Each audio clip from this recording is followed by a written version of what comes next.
Hello tout le monde, je vous retrouve aujourd'hui pour le deuxième vlogmas. Donc je vous prends avec moi pendant 3 jours pour ce deuxième vlogmas. Donc mercredi, jeudi, vendredi, et je vous reprendrai le week-end comme la fois passée. En fait, je ferai 4 jours, 3 jours, un truc comme ça. Bref. Merci beaucoup pour l'accueil réservé au premier vlogmas, ça me touche énormément. Du coup, le fait d'avoir joué dans l'intro vous a beaucoup plu et du coup, merci pour votre accueil, ça me fait vraiment plaisir. Dans la dernière vidéo, je vous laissais avec ma lecture d'Alabama 1963. Je n'ai pas beaucoup avancé depuis la dernière vidéo. J'ai lu quelques pages, mais je ne peux pas vous en parler plus. Donc j'espère que je pourrai vous en parler plus demain ou après-demain pour que je vous parle quand même lecture dans cette vidéo. Je vais essayer dans chaque vidéo d'aborder une thématique en particulier, comme ça on peut un petit peu débattre en commentaire. Je trouve que c'est quelque chose qui pourrait être chouette et qui se fait certainement dans d'autres vlogmas. La fois passée je vous avais parlé de la pile à lire de l'hiver, bon c'est pas vraiment une thématique sur laquelle on va débattre, mais bon voilà, c'était un peu le thème de la vidéo. Et c'est vrai que je vous ai fait aussi les décos de Noël, donc c'était vraiment, j'avoue, c'était le bordel en fait la dernière vidéo. Aujourd'hui j'ai envie de parler d'un sujet en particulier, j'ai envie de parler de consommation et de surconsommation et de rapport aux réseaux sociaux. Donc ça risque de durer un certain moment. Donc si ça ne vous intéresse pas, si vous me voyez encore avec ce pull là, c'est que je suis encore en train de parler de ça, donc vous passez et vous regardez quand j'aurai un autre habit. Le sujet, le débat que j'avais envie de faire, c'est pas vraiment un débat, je vais juste un petit peu vous parler, c'est que je remarque que j'ai beau avoir fait beaucoup d'efforts ces dernières années, avoir voulu diminuer ma consommation de produits, de déchets, tout ça, je me rends compte que je continue toujours à surconsommer. Et je me rends compte que les réseaux sociaux n'aident pas, ce n'est pas la faute des réseaux sociaux, ma faute en fait, ma manière de m'en servir. Et je me rends compte que je n'ai jamais arrêté en fait de surconsommer et donc j'avais envie de parler de ça avec vous parce que même si c'est assez personnel comme réflexion, je pense qu'on a certainement des choses à partager. Donc pour la petite anecdote, au début j'avais créé ma chaîne en fait pour parler beauté, donc il y a presque 7-8 ans je pense que je parlais beauté sur la chaîne. C'était vraiment pas très intéressant ce que je racontais vraiment. Et il y a quelques années, j'ai décidé, peut-être il y a 6 ans, un truc comme ça, de commencer à être un petit peu plus écolo, donc de consommer des produits un peu moins toxiques, tout ça. J'étais très fan de produits pour cheveux, tout ça. Je m'étais renseignée sur les poudres ayurvédiques, enfin vraiment, j'ai eu toutes sortes de phases comme ça. J'ai commencé à consommer des produits plutôt solides, donc à un moment sur la chaîne je vous parlais de produits que j'achetais sur CBio, je vous en parlais, je sais qu'il y en a encore qui sont là depuis cette période-là. Je commençais à consommer des produits, je dis toujours consommer, mais utiliser en fait des produits plus zéro déchet, et je suis devenue végane il y a 3 ans, et donc ma consommation a vraiment changé au niveau de tout ce qui est beauté.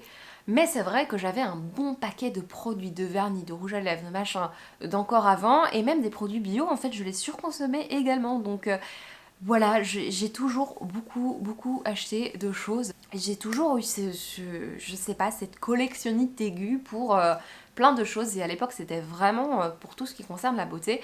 Ce qui fait que ça fait seulement 1 an que je suis arrivée à la fin de mes stocks de produits de beauté. Peut-être pas le maquillage, parce que ça, on n'en arrive jamais à bouger les caisses comme ça de produits de maquillage. Donc c'est pour vous dire à quel point c'était assez fort, cette collectionnite aiguë. C'est quelque chose qui fait partie de ma personnalité, je suis très passionnée, mais c'est vrai que c'est lié quand même au fait que je partageais les produits sur YouTube. J'avais toujours envie de vous parler de nouveaux produits. Le fait de parler de produits, ça me faisait consommer, même quand je parlais de produits éthiques. Et du coup, j'ai arrêté d'en parler sur la chaîne parce que j'ai arrêté d'acheter et je me suis dit, mais en fait, si je parle de beauté ou de trucs comme ça, je vais toujours acheter plus. Même si c'est des partenariats, c'est pareil, il y aura toujours plus. Et je me rendais compte que ça allait pas du tout avec mon style de vie. Enfin, dans notre vie quotidienne, on a diminué les déchets, on fait toujours attention. Donc c'est pour ça surtout que j'ai arrêté de parler de beauté, c'est pour éviter de surconsommer, parce que je me rendais compte que c'était vraiment trop quoi. YouTube ne m'était absolument pas, c'est pas YouTube, c'est moi qui achetais pour présenter, vous voyez ce que je veux dire. Et maintenant je vous fais cette petite réflexion parce que je me rends compte qu'en fait je n'ai absolument pas changé. Donc c'est-à-dire en effet je n'achète plus trop de produits de beauté, enfin j'achète raisonnablement, j'ai plus de dentifrice, j'achète un dentifrice ou j'en fais un, vous voyez. Mais en fait ça s'est un petit peu répercuté sur les livres, sur les plantes, sur les tasses, sur le thé, sur plein de choses. Donc je n'ai jamais arrêté cette collectionnite aiguë et je me rends compte que même si il y a moins d'impact d'acheter une tasse ou bien sûr une plante que d'acheter des produits suremballés ou des choses comme ça, c'est quand même voilà, c'est quand même de la surconsommation, des choses dont on n'a pas forcément besoin. Même si j'achète beaucoup de choses dans des petits, sur des boutiques Etsy, dans des petits magasins, tout ça, ça n'en reste pas moins de la surconsommation. Et je me rends compte que c'est quand même beaucoup lié aux réseaux sociaux. Alors bien sûr, c'est moi qui fais le choix d'être influencée par les réseaux, mais quand même, ça n'aide pas quoi. Je vous donne un petit exemple, par exemple, j'ai une grande passion pour les tasses, vous le savez, les tasses et le thé. J'aime bien dans chaque photo Instagram, parce que c'est hyper important pour moi les photos Instagram, c'est pas juste je prends ma photo, je la partage, c'est vraiment quelque chose que j'adore faire, c'est quelque chose qui me repose. J'aime bien chercher des éléments à mettre ensemble, c'est super important pour moi. Même si voilà, je suis pas toujours contente de ce que je fais, même si c'est pas merveilleux, ça me plaît ce moment et je passe le bonheur est plus là au moment où je prends la photo, où je mets tout en place, que de publier la photo en fait, en soi. Voilà, c'est assez important pour moi et dans chaque photo, je mets toujours une tasse. Et du coup, j'aime beaucoup qu'il n'y ait pas toujours la même tasse sur mes photos et du coup, j'aime bien un petit peu varier, donc je fais un peu une tournante. Sauf que du coup, je m'achète plus de tasses. J'achète des tasses à outrance alors que je n'en ai pas besoin. J'en suis bien consciente. Et je sais bien que ce besoin ne vient pas de vous, puisque vous, vous en fichez d'avoir toujours la même tasse. Moi, quand je regarde un compte Instagram et qu'il y a des tasses, enfin voilà, ça me dérange pas qu'à chaque fois que la personne publie une photo, ce soit toujours la même tasse. Je m'en fous en fait. Et donc, c'est moi qui me crée ce besoin de nouveauté toujours, alors que je pourrais tourner avec 10 tasses. C'est pas beaucoup par rapport à ma collection. Je pourrais tourner avec 10 tasses et je serais très contente, une tasse chaque photo et voilà quoi. Mais bon, voilà, je fais toujours plus et voilà. Je me dis, est-ce que j'achèterais autant de tasses si je n'avais pas Instagram? Non, clairement. Est-ce que j'achèterais autant de thé si je n'avais pas Instagram? Peut-être que oui, mais je serais pas influencée d'en acheter de nouveaux, vous voyez. Je me rends compte quand même que même si le thé, je l'achète bio, j'essaie toujours de trouver quelque chose avec un minimum d'éthique, on va dire. Même si j'achète mes plantes dans des petites boutiques que je fais, oui, en effet, je fais marcher d'une certaine manière les petites boutiques. Même si j'achète mes livres en librairie indépendante, eh bien, j'en achète beaucoup. Ça s'accumule à la maison et c'est... Oui, ça prend de la place. Je suis bien consciente que c'est beaucoup moins problématique d'acheter plein de plantes que d'acheter plein de vêtements. Toujours est-il que c'est une surconsommation. C'est avec ce discours complètement décousu que j'avais envie de vous demander si vous aussi, le fait de partager sur les réseaux sociaux change votre consommation. Si vous êtes, bien sûr on est influencé par les uns les autres, mais si le fait de par exemple prendre des photos si vous en prenez, ou de faire des vidéos si vous en faites, ou d'écrire des articles si vous en écrivez, vous fait consommer plus, à quel point, s'il y en a parmi vous qui ont aussi cette collectionnite aiguë de certaines choses, et d'en parler ensemble. Et sans transition aucune, la raison pour laquelle je vous parle de tout ça, c'est que j'ai acheté 2 tasses. Ah oui, oui, oui, ça va très loin quand même. Donc là, je vais vous montrer les 2 tasses. La fille vient de m'expliquer pendant 1 heure qu'elle trouvait qu'elle consommait 10 fois trop, et puis paf, elle vous montre 2 nouvelles tasses. Donc c'est en déballant mon sac, en revenant chez moi, je me suis dit, mais Isabelle, tu viens encore d'acheter 2 tasses. Enfin, c'est aberrant. J'ai pas besoin de ces tasses. Et je les imagine déjà sur une photo. C'est aberrant. Je sais que je bois du thé tous les jours, mais là, je peux tourner 1 mois et demi avec toutes mes tasses, quoi. Une par jour. Bon, la collection Casa, cette année, ils ont sorti ça. Alors, c'est une très jolie tasse que je n'ai pas trouvée en magasin. J'ai dû la commander pour l'avoir, je la trouvais magnifique. Alors, l'avantage de cette passion des tasses, c'est que c'est pas trop cher, quoi. Chez 4,50 la tasse, ça va. Mais bon, quand même, c'est 4,50 qui pourrait être utilisé pour autre chose. Mais voilà, tasse. Voilà, elle est canon, avec sa anse verte. Le dessin n'est pas très fin des branches. Vous voyez, c'est pas hyper fin, mais je trouve ça quand même très très beau. Et je suis très contente d'avoir réussi à l'avoir parce que je l'avais commandé dans un casa. Il m'avait dit ah, on en a plus. Et puis je suis revenue dans un autre casa, ils en avaient de nouveau. Donc voilà. Et la deuxième qui n'était pas prévue, puisque celui-là c'était un achat réfléchi, on va dire, puisqu'un achat internet que j'ai refait, enfin bref. Mais celle-là, c'est celle de chez Deleuze. Ah oui, oui, oui, je sais bien. Voilà, il en restait une, elle coûtait 2,99 et en fait c'est une tasse, mais juste de Noël quoi. Canonissime. Voilà, je passion tasse, mais je pense sincèrement que ce sera la dernière de cette année. Putain, c'est pas trop difficile, c'est pas très difficile, on est quand même au mois de décembre. Ça serait quand même aberrant que j'achète encore une tasse cette année quoi. Mais bon voilà, j'avais envie de partager ça avec vous. Elle est au Deleuze. Je pense pas que vous pouvez la trouver facilement parce que ça dépend vraiment des vendeurs, des gérants du Deleuze. Et ça dépend des gérants, ça dépend de votre magasin. Voilà, même si elle a coûté 2,99, eh bien je la trouve canonissime. Blanche, rouge, enfin c'est... Voilà. Bon. Voilà. Et on est jeudi et j'ai décidé de vous prendre un tout petit peu avec moi pendant que je m'occupe de mes plantes. Alors normalement je n'ai pas forcément le temps de m'en occuper, là vraiment je devrais travailler. Mais petite accumulation de stress et de voilà d'énervement et du coup les plantes, vraiment m'occuper des plantes ça me détend, ça me relaxe et du coup je me rends compte que j'en ai vraiment besoin. Donc si vous avez aussi des activités qui vous détendent comme ça, qui vous permettent de penser à autre chose mais qui durent pas trop longtemps, même si les plantes ça pourrait durer 3-4 heures mais on va essayer de prendre très peu de temps. Si vous avez une activité comme ça, n'hésitez pas à le dire en commentaire, ça me ferait plaisir de savoir ce que vous faites quand vous êtes un peu stressé ou sur les nerfs. Donc là je vous montre un petit peu mon petit coin, je vais un peu m'occuper de plantes que j'ai un petit peu délaissées. J'ai pas vraiment eu le temps, c'est un petit peu la course en ce moment et donc forcément je vois qu'il y a des petites choses là dont je dois m'occuper, donc je vous montre tout de suite. Mon petit coin d'amour, je vois toutes sortes de plantes qui vont bien ou un peu moins bien, notamment celle-là qui est un petit peu d'une couleur un peu bizarre. Hein, je crois qu'elle a soif. Donc toutes les plantes qui ont soif, je vais les mettre par terre pour pouvoir les arroser. Donc je vais l'enlever celle-là. Celle-ci, on est en hiver, hein, donc j'arrose beaucoup moins. Il y a une feuille qui penche un petit peu. En général, c'est quand elles ont soif ou quand il y a une feuille qui se barre pour en faire sortir une autre. En général, c'est comme ça pour les alocasias. Donc il y en a toujours une qui se barre pour en faire venir une autre. Mais je trouve qu'elle est encore un tout petit peu humide, donc je vais le laisser dans son terreau. On a celui-ci qui a l'air d'aller bien. Hein. Il m'a tout l'air d'aller bien celui-là. Pas de soucis, j'ai l'impression. Humidité, oui, il est encore bien humide, donc tout va bien. Je le laisse là.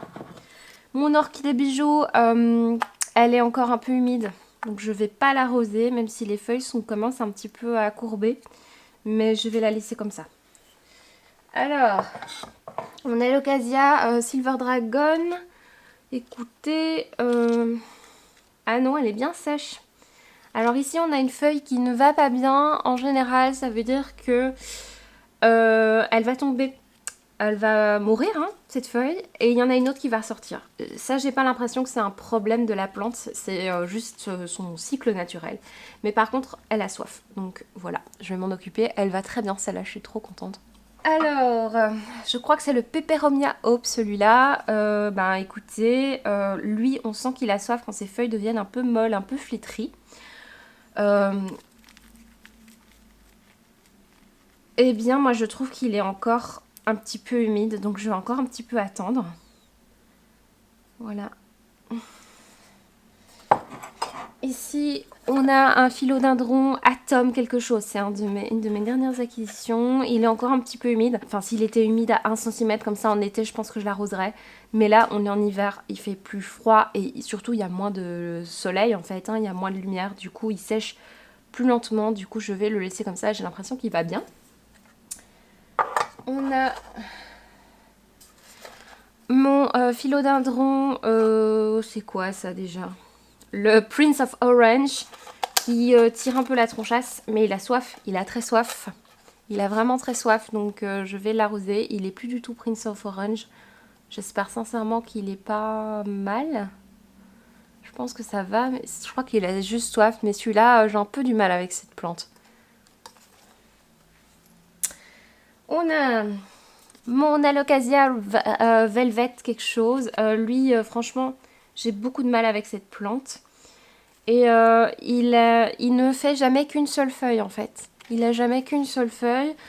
Quand elle est un petit peu flétrie comme ça, je sais qu'elle me dit qu'elle a soif. Elle est comme ça. Et en effet, hein, elle a soif. Ensuite, on a celle qui m'interpelle un peu, c'est celle-ci. C'est mon Alocasia Zebrina qui est une de mes préférées. Elle est un peu poussiéreuse, donc je vais la dépoussiérer, je pense. Elle a super soif, elle a vraiment soif, donc je crois que la feuille qui est là va crever et il y en a une autre qui va sortir. D'ailleurs, on la voit déjà sortir en fait ici. Il y a déjà un petit bébé qui sort ici, vous le voyez. Donc je crois, quoique c'est un autre pied, donc c'est peut-être encore un autre. Ah, je ne sais pas. Non, c'est vrai que c'est 2 pieds, donc on verra. Bah écoutez, je vais aller l'arroser et elle ira mieux. Et ici, celle-là, eh bien, elle va bien. La princesse, la Locasia Princess, elle va super bien. Elle est encore un petit peu humide, donc je vais la laisser. Ouais, je vais la laisser. Elle est trop canon, celle-là. Franchement, je l'adore. Je l'adore et elle pousse vraiment très très bien. Monstera Deliciosa Variegata. Elle est assez sèche. Ah, je vais aller voir sur combien de centimètres quand même. Non, non, elle est vraiment sèche sur bien 5-6 cm. L'Oya que je lui ai mise est vide.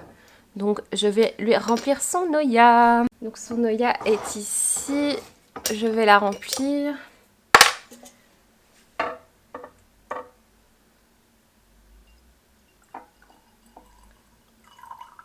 Voilà, voilà. Il y en a quand même assez bien. Les plantes ici, bah ça a l'air d'aller, hein. On a le Pachira ici, en fait c'est pas le même Pachira qu'autrefois, donc c'est un Pachira qui a changé, hein, ce n'est pas le même. Écoutez, j'en ai racheté un. Voilà, j'ai pas pu m'empêcher, je suis très fan de cette plante. En plus c'était ma marraine qui me l'avait offert, il y avait une valeur sentimentale et ça m'a fait tellement mal de le perdre. J'aurais pu le sauver, mais franchement j'ai pas eu la foi ni le temps ni de m'en occuper bien. Mais du coup, j'en ai racheté un petit et il a l'air d'aller bien. Donc maintenant, je l'ai mis vraiment près de la lumière. Il est encore bien humide, donc je vais pas l'arroser avant un long moment. Et si on a un philodendron, je ne sais plus comment il s'appelle, mais il a l'air d'aller bien. Il est bien humide, donc je ne vais pas l'arroser. Il y a une feuille un peu pâle là, mais j'ai l'impression que c'est pas très grave. Lui, eh bien oui, je lui ai mis un truc pour les mouches. Oui, je lui ai mis un truc pour les mouches parce qu'il y a des petites mouches dans le quartier. Enfin, dans l'environnement des plantes là. Il est encore un peu humide, il a l'air d'aller bien, donc je vais un petit peu le brumiser.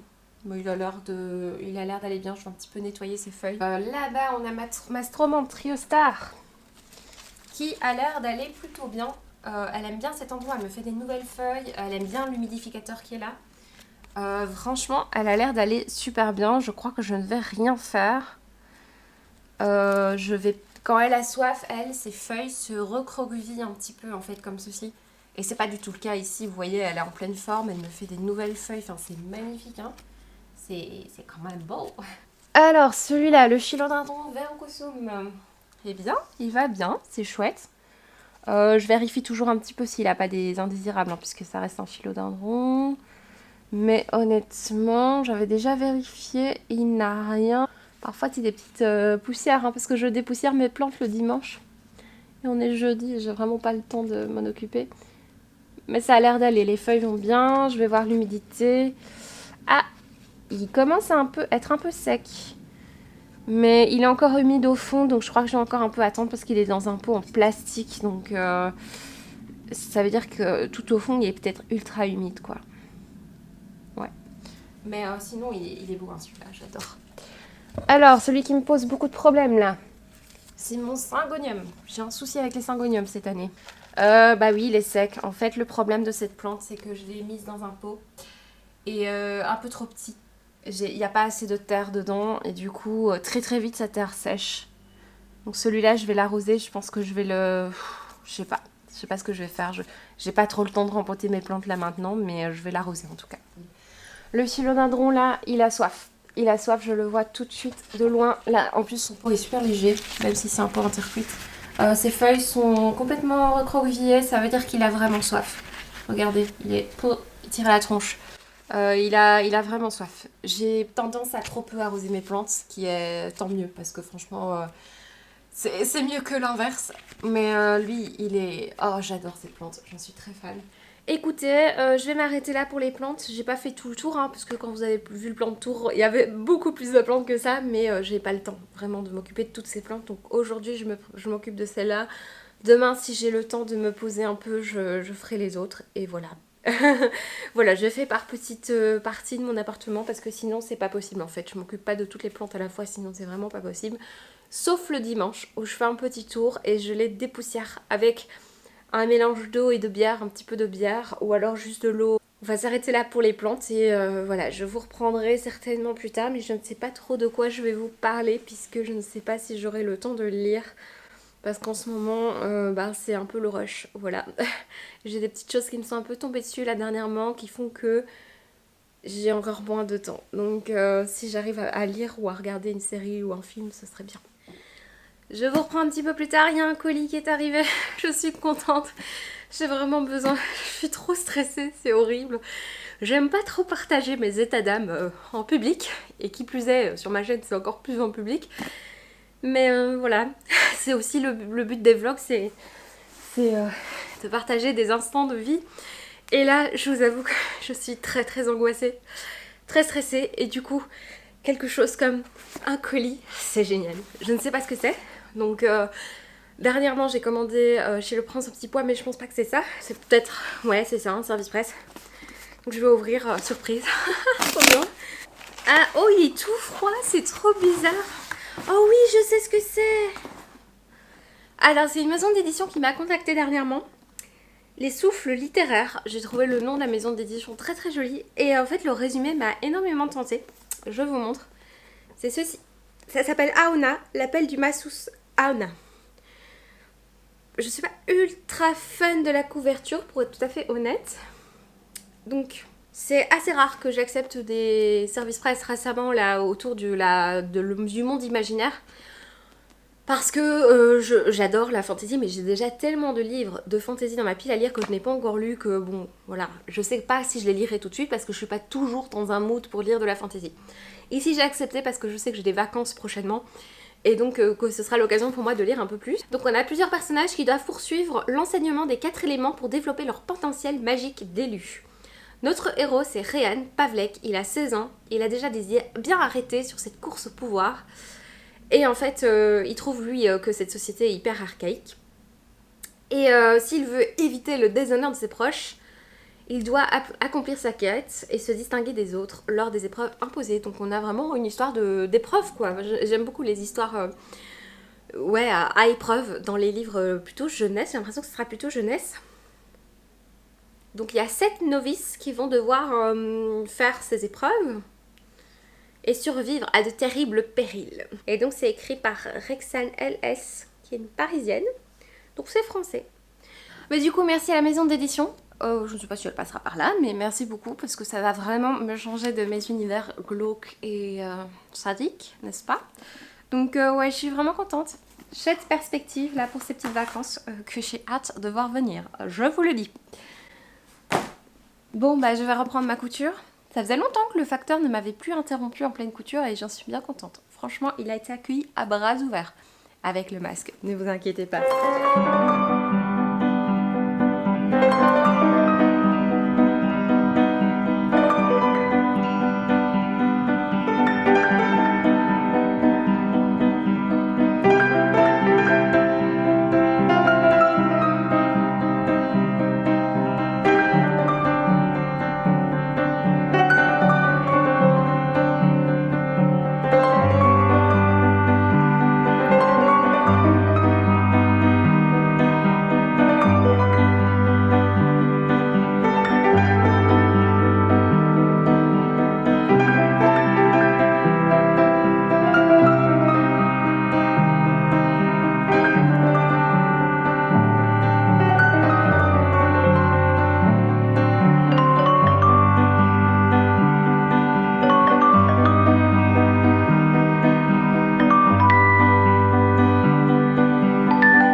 vendredi et c'est le dernier jour du vlog puisque je vous prenais pendant 3 jours. Voilà, j'ai pas grand chose à vous raconter. Vous avez vu dans les petites séquences que j'ai fait des fermetures de couture hier soir. C'est ce que vous avez vu devant des vidéos YouTube. Je fais ça le soir.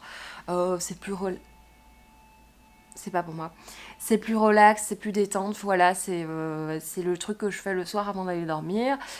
Sinon, qu'est-ce que vous avez vu d'autre? Bon, des séquences, hein, vous avez très bien vu vous-même. Je ne vais pas pouvoir terminer Alabama 1963 dans ce vlog-ci, puisque bah, je clôture le vlog ce soir et j'aurai vraiment pas le temps de lire. Peut-être 2-3 pages ce soir, mais c'est tout. Donc bah voilà, je suis à la page 129, j'ai avancé, mais pas non plus de manière folle. J'aime beaucoup, hein, c'est une chouette lecture. Bah, ça m'intéresse beaucoup cette enquête, franchement. J'aime bien le personnage d'Adela, il est assez piquant. Par contre, je trouve que le style est très simple. Alors oui, c'est simple, c'est accessible, et même les dialogues, je trouve tout très facile comme ça. Je sais pas expliquer. Ouais, très simple. C'est pas hyper approfondi au niveau du style. Donc je pense sincèrement que c'est une lecture que je vais terminer lors du prochain vlog puisque bah, j'aurai le week-end et le lundi pour terminer cette lecture, même si j'ai pas le temps ce week-end de lire forcément. Je vais essayer de me prendre quand même des moments de lecture, c'est vraiment quelque chose qui fait du bien. Voilà, c'est tout ce que je voulais vous dire, il me semble. Du coup, pour ce vlog-ci, je pense que ce sera un des derniers vlogs masse où il y aura beaucoup de couture parce que c'est vraiment le dernier énorme week-end où je couds, j'emballe les colis, je fais plein de trucs. Mais la semaine prochaine, c'est une semaine plutôt consacrée aux cours qui sera assez ardos, mais plutôt donner mes heures de cours, quoi. Mais ça, je vais pas vous vlogger, donc je vais essayer de vous montrer un petit peu des petites choses. Donc voilà. Je vous reprendrai certainement ce soir pour clôturer le vlog. Hello hello, je vous retrouve pour clôturer doucement ce vlog. On est samedi matin, logiquement j'aurais dû le clôturer hier soir et j'ai pas vraiment eu l'occasion. Donc voilà, je vais le clôturer aujourd'hui, mais pour le clôturer, ce que je vais faire, c'est que je vais faire l'unboxing de mon calendrier de l'Avent du jour, puisque la fois passée, lors du dernier vlog, ça vous a beaucoup plu ce que Céline avait fait et je vois qu'en fait aujourd'hui j'ai de nouveau des marque-pages. Donc il y a 4 fois des... 4 Isabelle. Il y a 4 fois des marque-pages en fait dans le swap. Elle a fait d'autres choses que je vous montrerai peut-être dans les autres vlogs. Ça dépend si je suis réveillée au moment ou si j'ai tête potable au moment où je les ouvre. C'est tout simplement ça.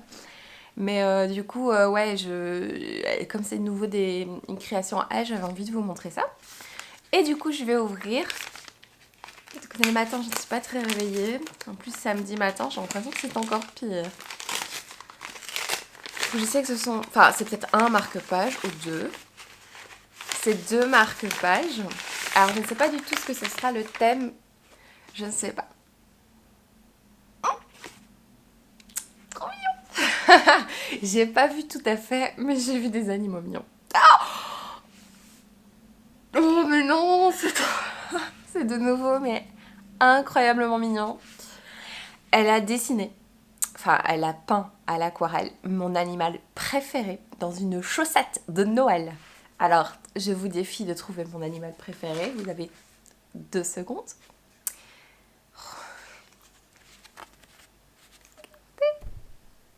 C'est adorable, j'adore, c'est trop mignon. Je suis encore gaga, hein, j'en suis navrée. Elle a trouvé un beau rouge de Noël, on en avait parlé ensemble. Et oui, effectivement, c'est un beau rouge de Noël. Il me semble qu'on l'avait acheté ensemble et moi je disais oh non, c'est pas un rouge de Noël. Et en fait, si. J'ai pas vraiment l'œil pour ce genre de choses. Et en fait, c'est très très joli, hein, avec des feuilles d'eucalyptus, des branches de sapin, du hou ici. Et le petit hérisson, c'est trop mignon. Et le deuxième, j'ai cru voir un pingouin. Avec des petites montagnes, un petit ours. Oh, on est vraiment dans les tons rose, bleu. C'est très différent. C'est très apaisant. Je vous montre. Ouais, là vous voyez le petit pingouin, le petit ours et les petites montagnes. Pourquoi tout est petit avec moi? Parce que je suis prof notamment en maternelle, donc tout est plus petit. Voilà, je dis tout petit. On va voir la petite cloche, on va voir le petit, et du coup, bah voilà, les petites montagnes, ce sont des grandes montagnes, on voit bien que ce sont des montagnes majestueuses, mais tout est devenu petit. C'est vraiment très très très mignon. Gros coup de cœur pour le petit hérisson. Et ceci dit, petit pingouin, je sais pas, je vais pas dire mon préféré parce que ça change tous les jours, donc voilà. Mais il va rentrer dans ma collection. Voilà, voilà, merci de tout cœur. J'ai été un peu plus vite que la fois passée pour l'ouvrir parce que j'étais un peu impatiente. J'espère de tout cœur que ce vlog vous aura plu. J'ai un petit peu peur, je vous avoue, parce que cette fois-ci, j'ai pas beaucoup parlé lecture et j'ai pas l'impression d'avoir été très compréhensible dans mes propos. Donc j'espère de tout cœur que ce vlog vous aura plu. J'espère que le prochain sera peut-être un peu plus construit avec un peu de lecture, ce serait chouette. Voilà, merci d'avoir regardé. À bientôt.